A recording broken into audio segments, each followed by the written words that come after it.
मित्रों, भाई और बहनों, देवी और सज्जनों, सब वीडियो के मजे ले रहे हो लेकिन चैनल को सब्सक्राइब नहीं कर रहे हो। बहुत गलत बात है।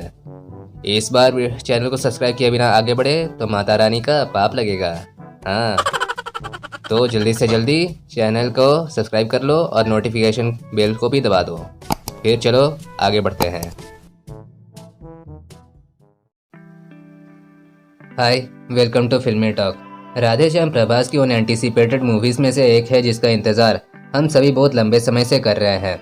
सो फाइनली राधे श्याम का ट्रेलर आ चुका है और आज हम इसका ब्रेकडाउन और रिव्यू करने वाले हैं। तो बने रहिए हमारे साथ वीडियो के एंड तक।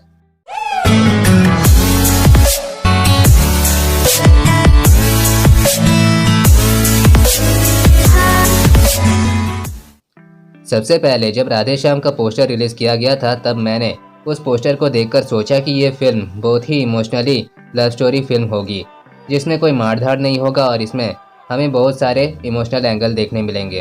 खैर, ये तो मेरे प्रेडिक्शन थे, पर जब राधे श्याम का पहला ग्लिम्स देखने मिला तब मैंने यही सोचा फिर से कि इसमें हमें बहुत सारे इमोशनल एंगल्स, थ्रिल और रोमांस का कॉम्बिनेशन देखने मिलेगा।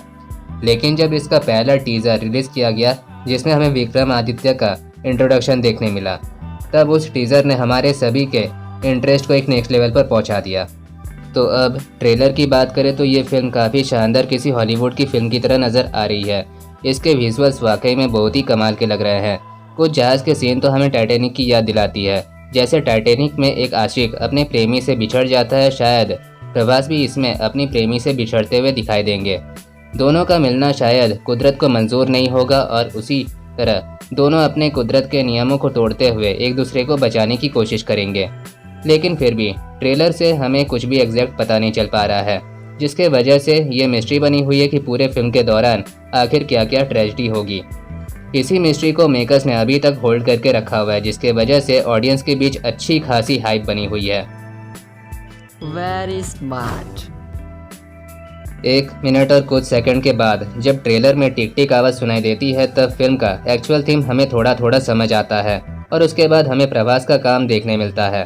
फिर हमें मालूम चलता है कि विक्रमादित्य एज ए पामिस्ट से हर कोई बड़ा से बड़ा आदमी मिलना चाहता है। फिर से कई सारे ट्रेजेडी से भरे कई सीन दिखाई देते हैं हमें और उसके बाद एक मिस्टीरियस एंड के साथ ये ट्रेलर खत्म हो जाता है जब प्रभास का खून से सना हुआ हाथ दीवार पर एक छाप छोड़ जाता है। तो ये था रिव्यू। अब बढ़ते हैं ब्रेकडाउन की ओर।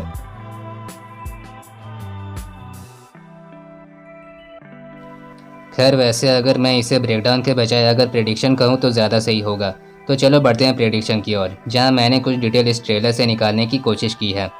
सबसे पहले शुरुआत के इस सीन में हमें एक कोटेशन देखने मिलता है जो अलेक्जेंड्रिया बेलेफ्लियर द्वारा लिखित दिखाया जाता है। It's all written in the star. इसका मतलब घंटा ना मुझे पता है। अरे तुझे पता हो ना हो, राइटर को पता है ना, काफ़ी है। चल तू जाने दे। खैर, नेक्स्ट सीन में हम देख पाते हैं कि कुछ पैम्पलेट्स टेबल पर रखे हुए हैं और साथ में 2 टिकट्स भी रखे हुए हैं। पैम्पलेट्स में कुछ मूनलाइट नाम से किसी प्रोग्राम का एडवर्टाइजमेंट देखने को लग रहा है। अब जैसे सभी को पता है कि ये फिल्म इटली में शूट हुई है, पर इसका कोई ना कोई कनेक्शन मुझे यूके से भी लग रहा है, क्योंकि टिकट में जो करेंसी का सिंबल है वो पाउंड का है और पाउंड जो है वो यूके में चलता है। आगे बढ़ते हुए एक सीन हमें देखने मिलता है जहाँ एक जहाज़ फिलहाल नॉर्मली पानी में चल रहा है। फिर धीरे धीरे जब ट्रेलर आगे बढ़ता है तब हमें विक्रमादित्य के कई सारे अफेयर्स के सीन हमें दिखाई पड़ते हैं। यार, सारे अफेयर्स कैनी के साथ होने हैं, हमारे साथ कोई सेट क्यों नहीं होती? अबे चुप, वीडियो रिकॉर्ड हो रहा है, कुछ भी बोलता है, चुप।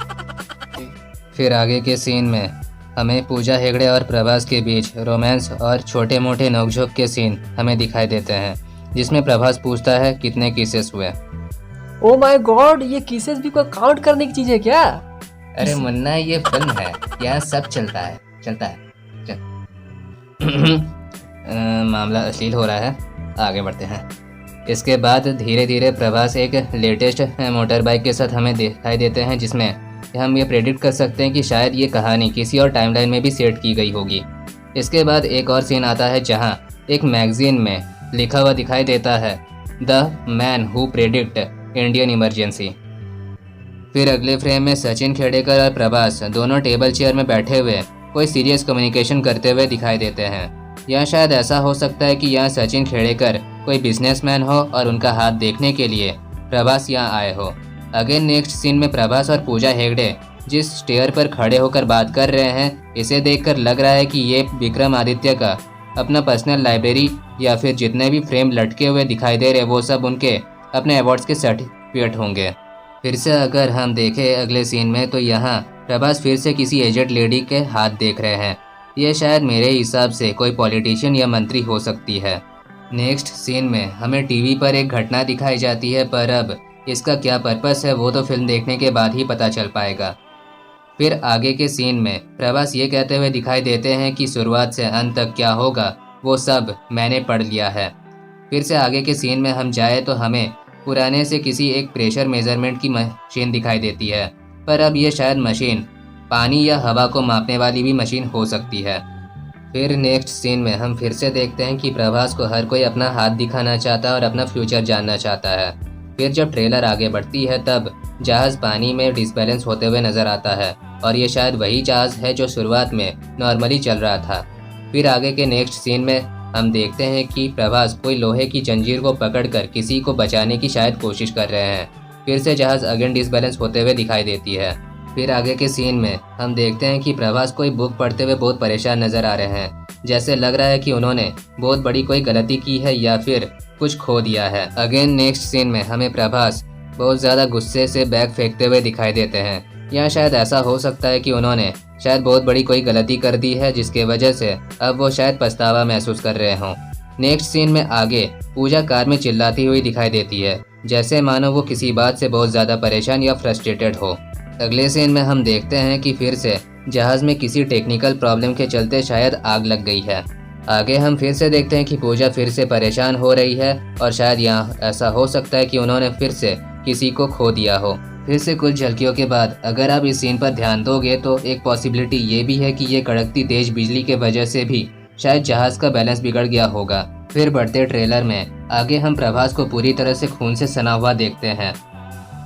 नेक्स्ट फ्रेम में जहाज पूरी तरह से डूब चुका होता है एंड लास्ट सीन में प्रभास का खून से सना हुआ हाथ दीवार पर छाप छोड़ जाता है 3 बार आई लव यू बोलकर। Oh my God, everything is so mysterious in this trailer. फिलहाल के लिए राधे श्याम का ये ट्रेलर हमारे मन में पैदा सवाल तो बहुत सारे कर रहा है, लेकिन फिलहाल के लिए हम सिर्फ और सिर्फ प्रेडिक्शन ही कर सकते हैं। तो ये था हमारा रिव्यू और ब्रेकडाउन। आप लोगों को ये वीडियो कैसा लगा हमें लिखकर ज़रूर बताना। अगर अच्छा लगा हो तो एक लाइक और कमेंट ज़रूर कर देना। और आगे हम फिर मिलेंगे किसी नए वीडियो के साथ। आप लोग राधे श्याम फिल्म कब देखने जाओगे वो भी हमें लिखकर ज़रूर बताना। तब तक के लिए stay happy, stay safe and keep smiling. Bye bye. इतना लंबा स्क्रिप्ट कौन लिखता है? छोटा लिखा करो यार, सांस अटक गई मेरी। अरे मुन्ना चल, हम लोग भी हंसरेखा शास्त्री को हाथ दिखा कर आते हैं। पता नहीं जिंदगी में सिंगल ही मरना पड़ेगा क्या? मेरी तो है भैया, वो अपने देख लो। अबे मुझे शेरडी लगाता है, तेरी तो मारूंगा।